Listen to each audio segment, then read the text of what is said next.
Hello, everyone. I would like to welcome you to another edition of Coach Rodo's Winning Regardless podcast. Today, we're going to talk about sending the elevator back down.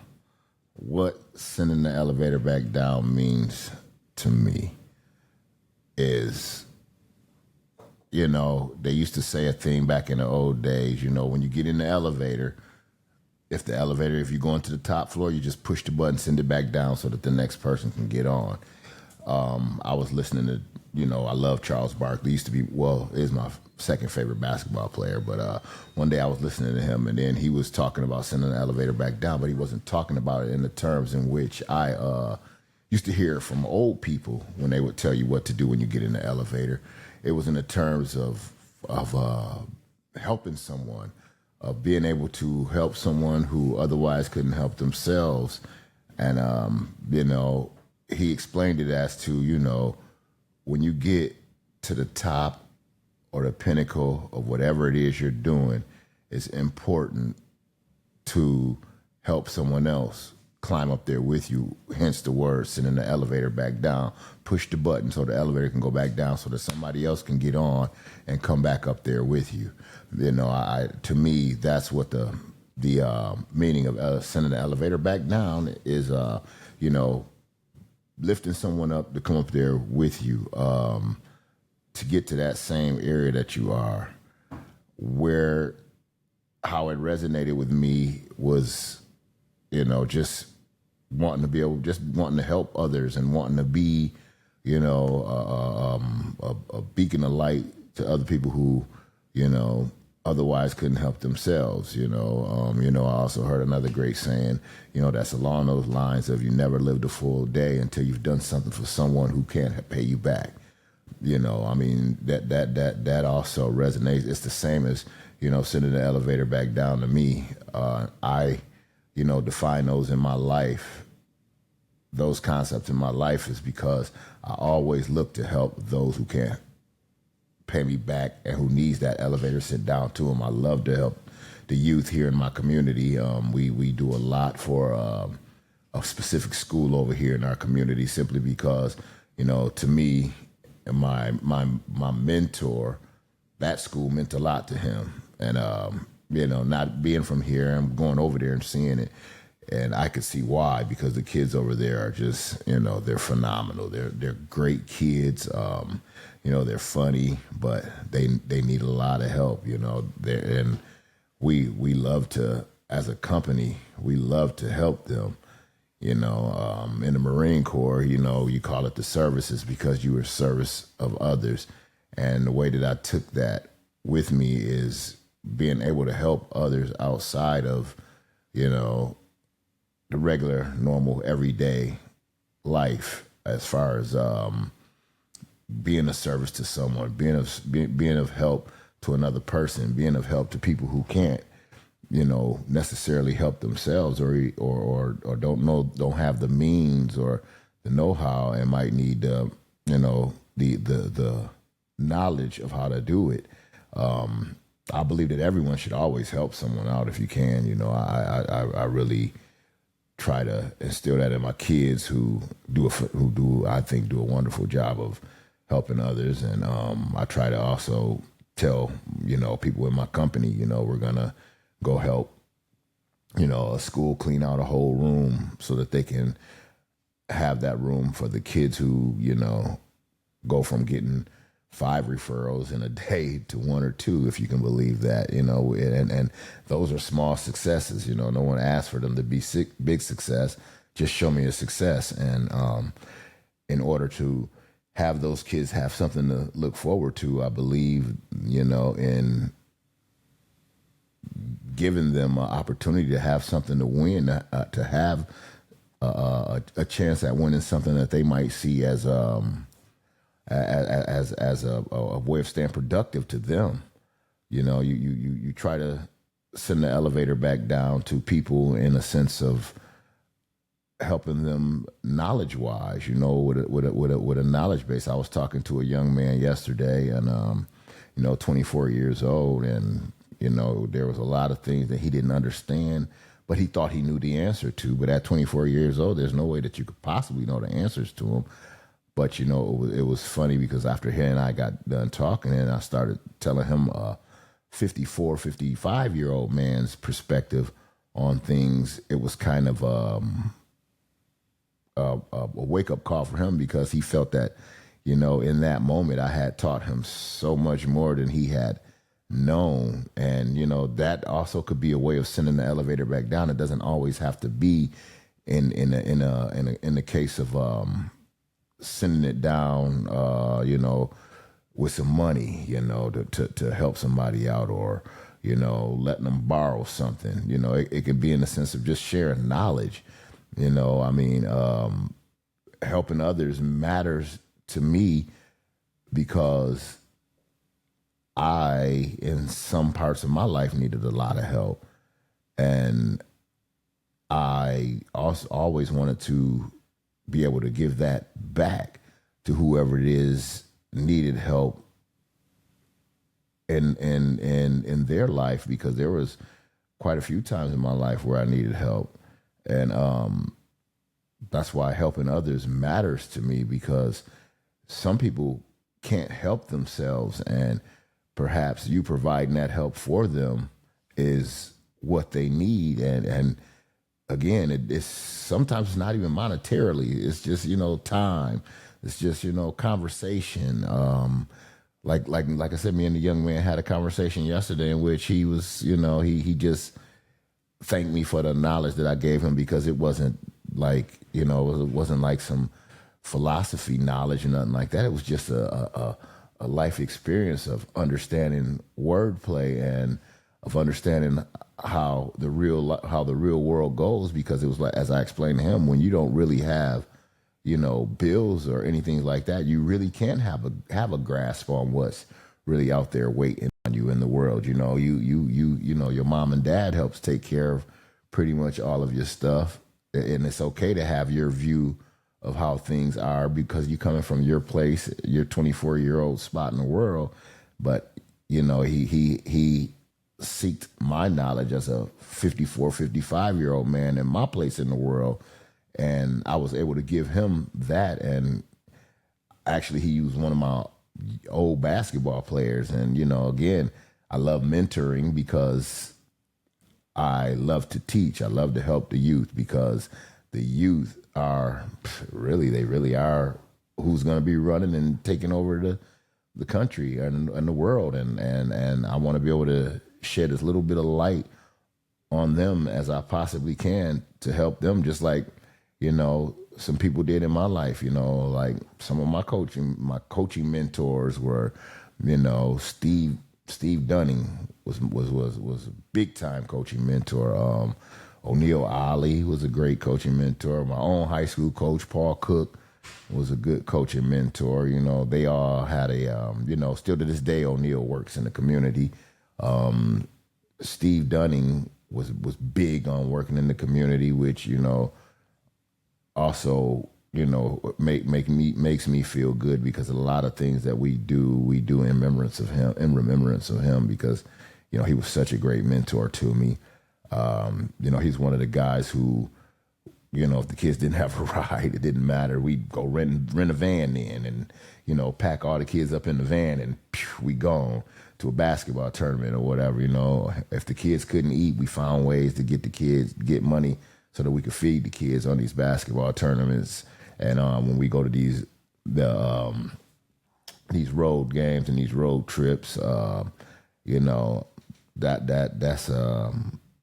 of that is what I consider to sending the elevator back down. Because again, we had kids in our hands, and we had no expectations of them as far as being able to take care of themselves, because they were very young children, and kids need grown-ups to take care of them. As myself becoming a mentor and sending the elevator back down myself, I take a lot of the things that I was taught throughout my life. Even my father as a track coach taught me some things about being a mentor. I take that very, very seriously, because you always want kids to have a good memory of you, especially if you call yourself a mentor, if you call yourself teaching them, helping them, learn to accept accountability. You're helping them learn to be okay with who they are. You're helping them learn to be okay with taking direction from someone else, because ultimately, being a mentor, you have to have a mentee, and mentees have to be willing to take the advice that you might have to them, or might have for them, should I say. It's especially important for the youth who look up to leaders like myself. It's very important, not for them, but it's very important for me to hold myself to a certain standard, as to where I never know who I'm going to run into. I never know who I'm going to see. And I can't really call myself a mentor if every time they see me, I'm out here, causing trouble. I'm out here drunk. I'm out here getting blowed. I'm out here, cussing, calling women bees. And, it's pretty much a 24-hour thing when you're out in the public to maintain a good persona for the people that you want to mentor. It's very, very serious in the sense of these kids look up to you. If you're in a kid's life and you're doing well, and that kid sees you as something that they've never saw before, but you can see the light in their eyes, because I've seen it. I've seen the light in children's eyes when they look at you, knowing that they're living on the next piece of words you're about to tell them, the next piece of advice you're about to tell them, which is why when I coached basketball, I always was careful with how I chose my words, because these kids are on you like there's a spotlight on you. So you have to be careful when you're out here moving, because you don't know who you're going to run into. You never know if you're going to run into that kid. You're going to run into the kid's parents, the kid's friends, and you didn't want anything bad to be said about you, And the thing about mentoring is every kid needs one. So you can pick any kid to mentor. We have a guy around here who's been doing this thing called Breakfast of Champions for, 40-something years or something, maybe even longer. His name is Jim Hess. It's great because he gives these kids direction. They have a certain time that they have to be at a place to meet to be picked up by the bus. If they're not there, the bus leaves no matter what. And then when they have the next meeting, if you're there, he'll say, "Why weren't you here?" "Because I was a couple minutes late, but the time the bus leaves." If you need an alarm clock, he'll get you an alarm clock. See, that's my definition of sending the elevator back down. This guy goes out of his way to help mentor kids, put them in a position.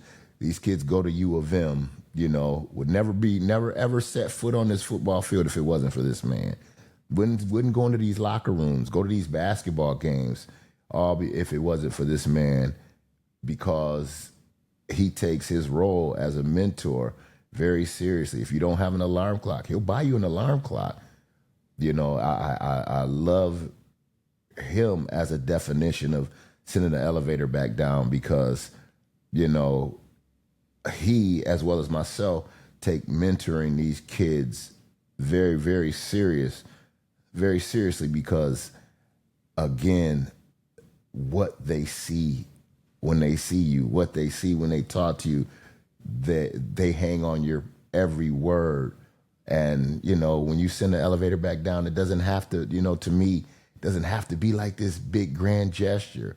Heck, it could be as simple as, "Hey man, you looking pretty thirsty today. I'm gonna go grab you a water real quick." Knowing this kid can't, get some water. One time, me and my business, we were out we like to do a fun thing. We were out playing paddle or pickleball, and a young fourth grader, and I'll never forget his name. His name is AJ, but they call him AJ, but his name is Aurelio James. And I'll never forget this kid for three reasons. Number one, he came over to us and, was just chit-chatting. This is our company get-together, company playing paddleball or pickleball. And he just asked if he could play. And we were like, yeah, sure, you can play.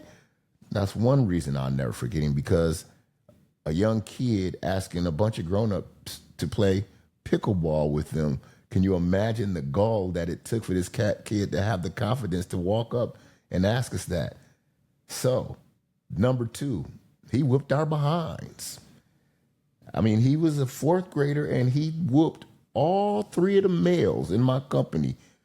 One of them's a good athlete in DeMarco.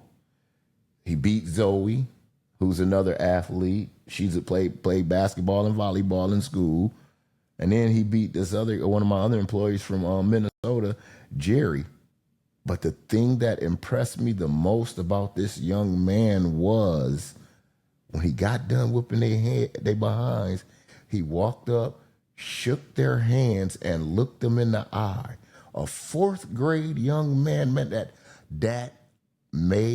that brought chills to me as a mentor and as a person, because this was a kid who, and he taught himself all of the rules. He was telling us the rules of pickleball, because we barely knew him, but he taught himself all the rules. And it touched me so much that a kid was like that, and so personable, so confident in himself to shake your hand and look you eye to eye. We left the park, and it didn't even dawn on me that perhaps this kid needed a pickleball set. Well, that we had an extra set. I drove all around that freaking neighborhood trying to find this kid so I could give him this pickleball set with the balls and the paddles. Never found him, but found out from some other kids in the neighborhood who knew him where he went to elementary. Well, I have a friend, because of the elementary school that we help out a lot, our elevator school, the person who we go through to do our work knew a person in that school that he went to, and told them that I was coming up there to meet the kid to give him the pickleball paddles and the equipment. And another thing that I made sure that I did once I heard all of these great things about him, other than what I met about him, again, I will never forget the kid, because I mean, it's just one of those kids you'll never forget. I got in touch with my buddy Jim Hess, has that program, Breakfast of Champions. I to this day bug Jim Hess every day. When school starts next year, because you only let fifth graders in, he's a fifth grader next year. Aurelio James, his name better be on that list. Ran into Jim Hess a week ago at an opening at a new restaurant, him and his wife. Walked over to him. I was like, hey, man, school's starting soon, right? He's like, yeah. I was like, you remember that name of that kid? And his wife sat right there and she said, Aurelio James.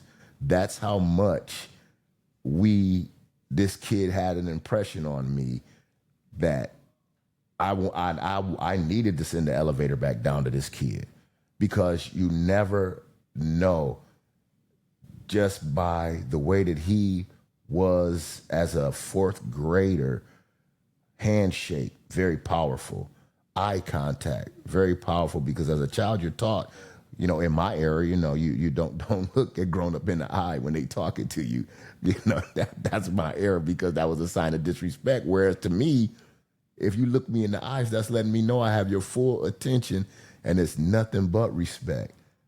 That was one of the most gratifying situations and encounters that I've had with a young man in quite some time. So, I only say all of this to say that in practical ways of sending the elevator back down, or becoming mentors without even knowing it is helping a kid that might need help. Who go shoot some baskets with a kid, you see him out there shooting by himself. I know in today's society that everybody's a creeper in today's society, and it seems like that, but It's sometimes you just got to put that shit aside and, man, you know what? I'm gonna go shoot some ball with this kid. If it's broad daylight, we when we was kids, we didn't care about a grown up coming to shoot with us. Just don't, they ain't ask us no questions or nothing like that. We need to get out of our own heads, which is why the kids that need the help aren't getting the help, because the people that have the ability to help them are afraid of the misconceptions. We just got to get away from that. I mean, there are plenty of practical ways that we can become mentors, plenty of practical ways that we can send elevators back down. And I know it all seems wild. It seems weird because of how parents teach their children to be today, but it still doesn't stop you from attempting. I mean, there's a kid that lives right next door to me. His name is Tristan. My wife is always on my head. She's like, honey, it might look weird if you tell him you're going to go over there and work out with him and this, that, and the third. I was like, yeah, it might look weird, but, his mom lives next door. If she thinks anything weird, come knock on the door. Another kid's dribbling his basketball, walking his basketball to school. I say, why are you walking with the basketball? It's to be dribbled, and he started dribbling. So a couple weeks later, I bought him these goggles that prevents you from looking down when you're dribbling, so you have to look ahead. And of course, I was told that, that might look like it's a creeper thing because of the way fucking society is today, but it wasn't. It was literally me noticing a kid who's dribbling and wants to work on the dribble. The same shit I did with my son. Bought him those same exact goggles. His uncle gave him the goggles first, and I had to buy him another pair because he lost them. We need to get out of this bubble of not letting people, mentor. You do your due diligence. If you're worried about the person that's around your child, that's trying to help your child achieve, trying to help your child do something, that can put in a little bit of time, do your due diligence. Find out if this person is who they say they are, who they portray they are. There's always easy ways to find those things out, but our kids need mentoring. Our kids need help. Our kids need that button to be pushed so that it comes back up, because, we got so many of them out here that want it and need it, but people are scared to help them and give it because of the stigma. Me, myself, I'm not worried about the stigma. I'm not scared because I built a reputation of being a mentor, of a person pushing the elevator, pushing the button to send the elevator back up. I've been known as that, and I would love for other people to just, say fuck it, and I'm gonna do the same thing. Steve Dunning taught me that. He didn't care what a parent said or a parent thought. If your kid wanted to come to the gym to play basketball, you can come to the gym and you can play basketball. I don't care if you can play or not. I don't care if you've ever been in the gym or not. If you want to come play basketball, come play. It didn't matter what society thought. It didn't matter what other people thought. Only thing that mattered to Steve was, am I reaching this child that I'm working with, and is he feeling better about are they feeling better about themselves?